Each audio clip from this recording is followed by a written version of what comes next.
प्रेम का स्वरूप।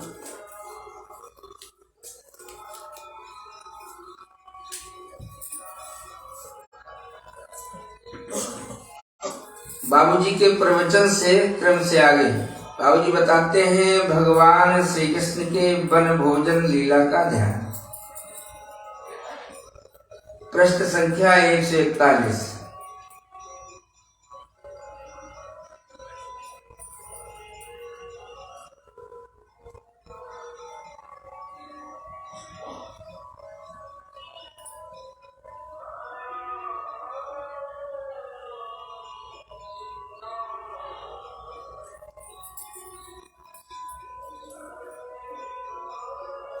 भगवान की मधुर मुस्कान। और यदि इस समय जरा देखिए, ऐसी मधुर हंसी भगवान हंस रहे हैं। इस प्रकार की मधुर मुस्कान सखाओं की ओर देख देख कर और श्री गोपांगनाओं की ओर देख देख कर भगवान के श्री अधरों से इस प्रकार की एक मधुर मुस्कान का विकास हुआ है जो सबके मन को हरण कर ले। ऐसी सुंदर मधुर मुस्कान जो सारे जगत को, सारे जगत की तमाम आसक्तियों को, तमाम ममताओं को मानो सर्वदा के लिए हर करके चित्त में, हृदय में, जीवन में केवल और केवल प्रेमास्पद सुधा को भर देती हैं और उसी में सबको डुबो देती हैं। बाबूजी कहते हैं भगवान की मुस्कान देखिए कितनी मनोहर है। कल यहाँ तक हुआ था, अब आगे और कहते हैं वह अधरोष्ठक पर खेलती हुई दंत पंक्तियों को बीच बीच में दिखाती हुई और नासिका की लोलक को कभी बीच बीच में हिलाती हुई तमाम देखने वालों के मन का हरण कर रही। कितनी मधुर मुस्कान है। इस प्रकार भगवान वहां विराजे थे। दूसरी ओर दाऊ जी का श्रृंगार हुआ। अब दाऊ जी वहां से दूसरी ओर चले जाते हैं। उनके लिए संकेत इसी प्रकार का था कि यहाँ पर श्री कृष्ण श्याम सुंदर अपने सखाओं के साथ रह जाते हैं। अब भगवान के हाथ में श्री दाम ने मुरली लाकर दे दी और उनसे कहा श्याम सुंदर अब तुम श्रृंगारवान हो चुकी, सुसज्जित हो चुकी, तुम्हें देख देख कर हम अत्यंत प्रसन्न हो रहे हैं, परंतु हमारे कर्ण अब तुम्हारे सुर को सुनना चाहते हैं। अब तुम मधुर मधुर सुर से मुरली बजाओ।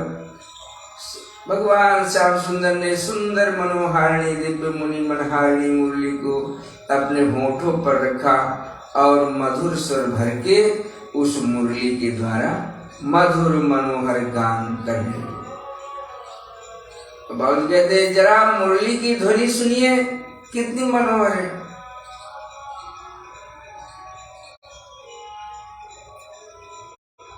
कितनी आनंदोल्लासकारिणी है। तो किस प्रकार सुरीले स्वर से बज करके हृदय में ही नहीं तमाम विश्व में फैलकर सबके मनों का हरण कर रहे। आहा बाबू कहते बड़ा सुंदर, बड़ा मनोहर मुरली का पूजन है, बड़ी सुंदर ध्वनि है। उसमें नए नए सुर निकाल रहे हैं, नई नई रागनियों का उद्भव कर रहे हैं। देवताओं के विमान ऊपर आ गए। ऋषि मुनियों की मंडलियां दूर दूर से आकर के खड़ी हो गई। नारद जी महाराज वीणा लिए हुए आकर एक और आकाश में स्थित हो गए। बड़ा आनंद, बड़ा उल्लास बाबू कहते हैं। बड़ी मनोहर झांकी। देवता प्रणाम करके लौट जाते हैं, ऋषिगण प्रणाम करके लौट जाते हैं। अब भगवान के वन भोजन की तैयारी।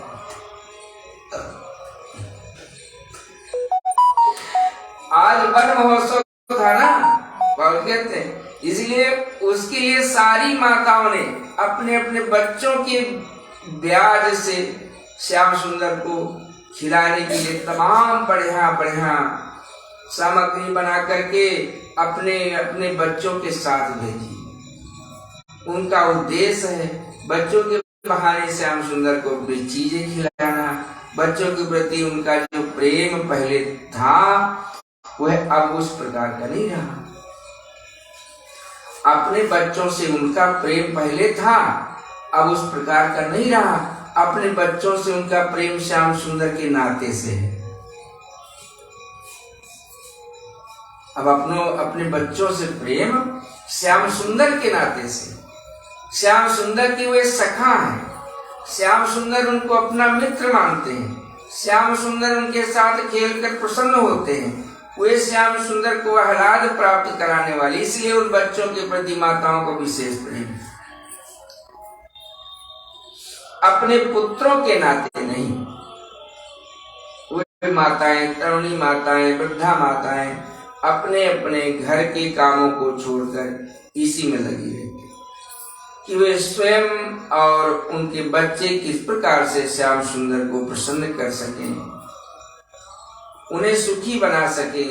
इसलिए आज उन्होंने बड़े तड़के उठ करके बहुत बढ़िया बढ़िया चीजें बनाई और बनाकर अच्छी तरह से दोनों में भर भर कर गांठ बांध करके अपने बच्चों को दे दिया कि जाओ आज वन भोजन होगा। उन्होंने बच्चों से कहा, देखो तुम तो खाना ही, पर श्याम सुंदर को खिलाकर खाना। उनके खाने से इस वस्तु की सार्थकता होगी। बाबा जी कहते हैं, आज तमाम बच्चे गांठ बांध कर खाद्य सामग्री लाए। नवीन नवीन वस्तुएं सामग्री हैं। सबकी माताओं ने सोचा कि हम आज कोई नई चीज बनावें। श्याम सुंदर के इस वन्य भोजन में एक विशेष प्रकार की आस्वादन की सृष्टि हो जाए, इसलिए तमाम माताओं ने वस्तुएं बनाकर भेजी। अब जब वन भोजन की तैयारी हुई तो सखाओं ने कहा, कन्हैया तुम बैठो, परंतु कन्हैया तुम ऐसे बैठो कि तुम्हारा मुंह हमें दिखता रहे।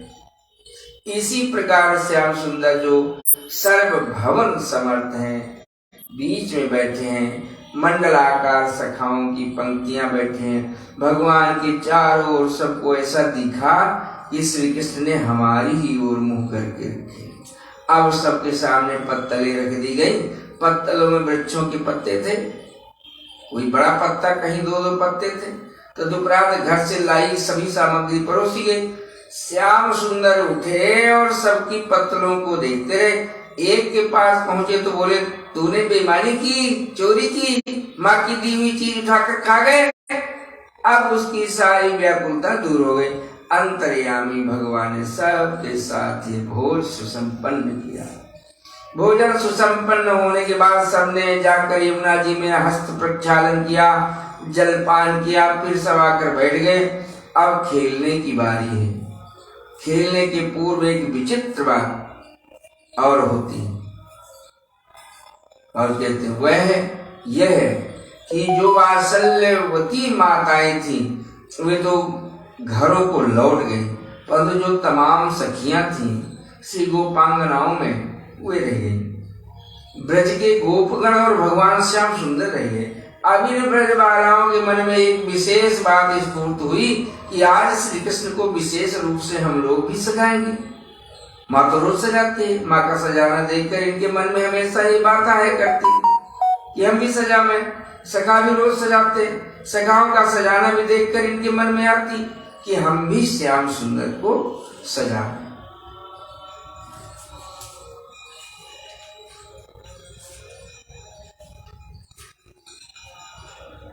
अब बाबूजी लगे जरा ध्यान कीजिए, श्याम सुंदर वन भोजन करने के उपरांत फिर उसी कल्प वृक्ष के नीचे आकर सिंहासन पर आसीन हो गए। सखागण खेलने की बात कहकर खेलने की प्रतीक्षा में यत्र तत्र खड़े हुए श्याम सुंदर के मुखमंडल की ओर देख रहे हैं कि वे कब कौन सा खेल कैसे शुरू करेंगे। इसी बीच गोपांगनाओं के मन में यह बात आई। गोपांगनाएं विशेष रूप से सजाने के लिए अपने अपने घरों से अपनी अपनी इच्छा और रुचि के अनुसार गहने, कपड़े, चंदन आदि, पुष्प आदि की मालाएं लाई थी। अब बड़ा विचित्र रंग हुआ। बाबूजी कहते एक सखी आती है और वह भगवान श्री कृष्ण के गले में हार पहनाती है और हार पहनाते हुए मंत्र मुग्ध हो जाती है। अब दूसरी चीज उसके हाथ में जो कि क्यों रह जाती है, वह केवल देखती रह जाती है। श्याम सुंदर उसकी ओर मुस्कुराकर देखने लगते हैं उसकी क्रिया बंद हो जाती है। ये दशा जब उसकी हुई तो दूसरी गोपी ने आकर कहा तुम हटो। अब हटे कौन? यहीं पर एक नई स्थिति पैदा हो गई। श्याम सुंदर अब क्या करें? उनके पास तो केवल मुस्कुराहट है, मुस्कुराहट। श्याम सुंदर मुस्कुरा रहे और उस गोपी की ओर देख रहे हैं। इतने में दूसरी गोपी ने आकर के उस गोपी के कान में कुछ कहा। क्या कहा ये तो वह गोपी जानती है।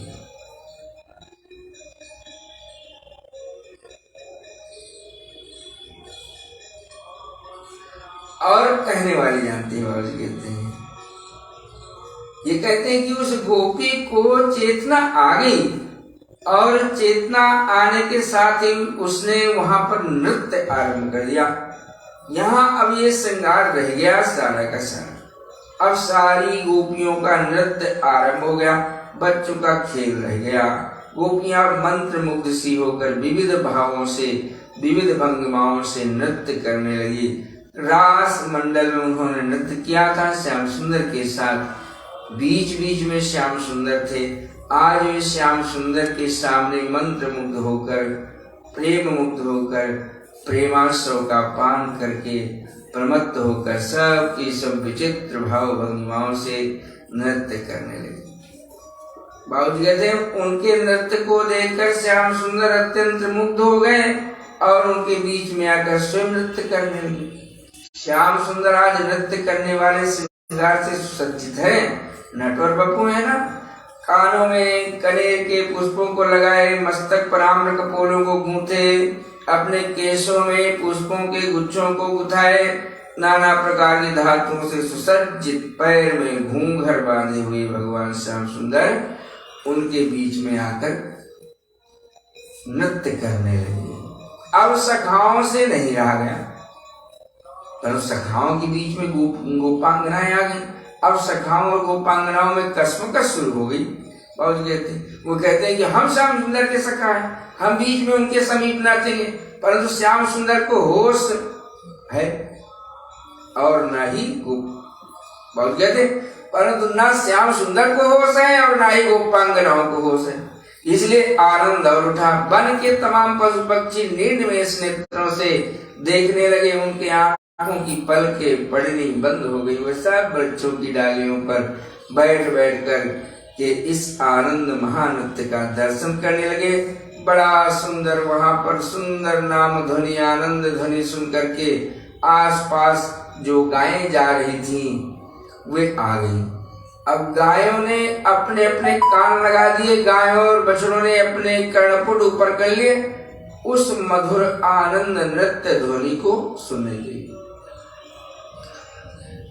भगवान बीच में नृत्य कर रहे हैं, बीच बीच में मुरली वादन कर रहे हैं, बीच बीच में सखियों का हाथ पकड़कर उनके साथ नाचने लगते हैं, कभी किसी का और कभी किसी का हाथ। इस प्रकार आनंद नृत्य हो रहा है। सखा भी कोई कोई बीच में आ गए हैं।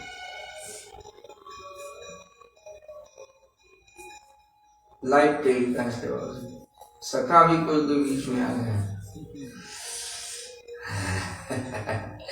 कोई पीछे है। ये महान नृत्य बाबूजी कहते आरंभ हो गया। इस महानृत्य के आरंभ होने पर चारों ओर तमाम वन में एक परम आनंद की लहर उठ गई। वन के पशुगण दूर दूर से इकट्ठे हो गए। वे आकर इस आनंद नृत्य को देखने लगे। वन के जो अन्य जीव थे वे वहां पर आ गए। बाबूजी कहते जो वनचर देवता थे वहां पर आ गए। यमुना जी उछल उछल कर अपने जल के छींटे दे देकर उन नृत्यकारियों को, महाभागा श्री गोपांगनाओं को और महाभाग उन सखाओं तथा श्री कृष्ण को सुख पहुंचाने के लिए उन्हें जल बिंदुओं से अनेक श्रम को उनके मिटाने लगी, उन्हें शीतल करने लगी। यमुना जी सेवा में लग गई। वहां का वातावरण शांत था। उस शांत वातावरण महान आनंद की अशांति उत्पन्न हो गई, जो उस अशांति को और बढ़ाने वाली हो गई। छाया तो वहां थी ही, परंतु भगवान सूर्य ने भी बादलों की आड़ से छिपकर देखना शुरू कर दिया इस नृत्य को। महान आनंद की लोल लहर उठी। इस प्रकार वह नृत्य हो रहा है, बड़ा मधुर नृत्य हो रहा है। नृत्य में चारों ओर केवल आनंद है, केवल प्रेम सुधा की वर्षा हो रही। उस नृत्य में जिस प्रकार भगवान का नृत्य रस बहा, उसकी जरा सी आप झांकी कीजिए। जरा सी झांकी कीजिए, भगवान की मधुर मुरली का रव बीच बीच में हो रहा है। सुनिए सुनिए बाबू जी कहते, भगवान के चरणों से नूपुर के साथ घुंघरू बज रहे हैं। श्री गोपांगनाओं के पैरों की पैजनियां और पायजेबें और उनके करधनियों के घुंघरू की ध्वनि सब एक साथ हो रही। गोपांगनाओं के हाथों की चूड़ियां और कंगन हिल हिल कर सब बज रहे हैं।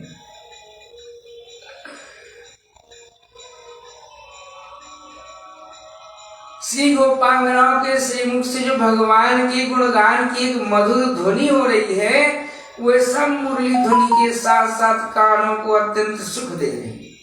अलंकारों के बजने की ध्वनि के साथ साथ भगवान के श्री अंग गंध की इस नृत्य से और भी विकसित हो गई। उसके साथ साथ वन्य पुष्पों की गंध भी मिल गई, विचित्र धातुओं की गंध मिली, और साथ साथ श्री गोपांगनाओं के श्री अंगों में जो चंदन, केसर, कस्तूरी लगी हुई थी ना, उनकी गंध भी मिल गई बाबू जी।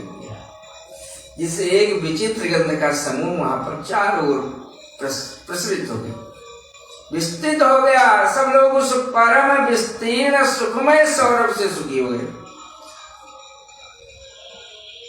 और इस प्रकार तमाम सुगंधी जो नासिका को सुख देने वाली, तमाम स्वर जो कानों को सुख देने वाला, भगवान का वह मधुर अंग स्पर्श जो त्वक को सुख देने वाला, भगवान का वह मधुरास्वादन युक्त प्रसाद जिह्वा को सुख देने वाला हुआ। तो इस प्रकार से नासिका, कर्ण, त्वक, जिह्वा और सभी इंद्रियां परम सुख का आस्वादन करने लगी, और मन, चित्त तथा बुद्धि ये सब के सब भगवान के श्री चरणों में अर्पित हो गए। भगवान के नृत्य को देखकर ये सब अपने आप को खो चुके। अब वहां पर छा रहा है केवल केवल केवल प्रेमानंद, वहां पसर रहा है केवल प्रेम सुधा रस, वहां बह रहा है प्रेमानंद सुधा का प्रवाह, और सबको वहां प्रेमानंद की, दिव्यानंद की अनुभूति हो रही है। जागतिक आसक्ति, जागतिक ममता, जागतिक कामना और जागतिक अहंता से सर्वथा शून्य दिव्य प्रेममयी रस वर्षा वहां हो रही। सब लोग उस वर्षा में, उस प्रेम रस की बाढ़ में निमग्न हो रहे हैं, डूब रहे हैं। गोपियां, गोपगण डूब गए और श्याम सुंदर भी डूब गए। हम लोग भी सब डूब गए बाबा कहते हैं। अब देखिए कैसे डूबे हुए, कितना आनंद आ रहा है। अभी नृत्य बंद नहीं हुआ है, हाँ चले मत जाइए, नृत्य बंद नहीं हुआ, नृत्य चल रहा है। भगवान श्री कृष्ण नाच रहे हैं, सखागण नाच रहे हैं। ये नृत्य कब तक चलता रहेगा कुछ पता नहीं, कुछ पता नहीं बाबू।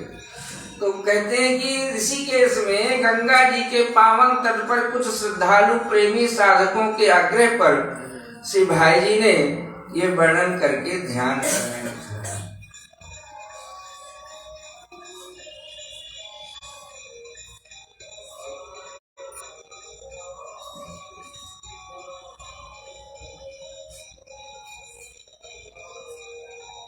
राधा राधा राधा राधा राधा राधा राधा राधा राधा राधा राधा राधा राधा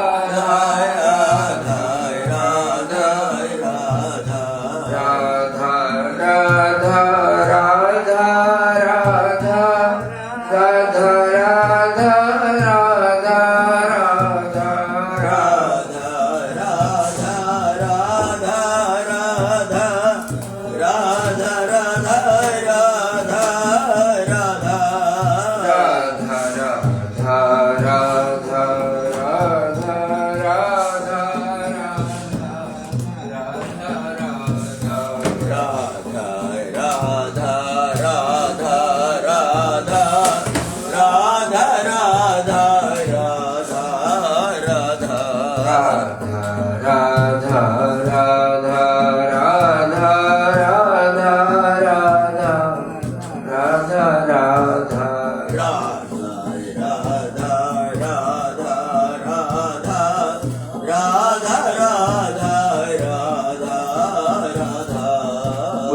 वृंदावन बिहारी लाल की जय। परम पूज्य बाबू जी की जय। परम पूज्या मैया की जय। परम पूज्य बाबा की जय। हमारे त्रिवेणी संगम की जय। परम पूज्या बाई की जय। जय जय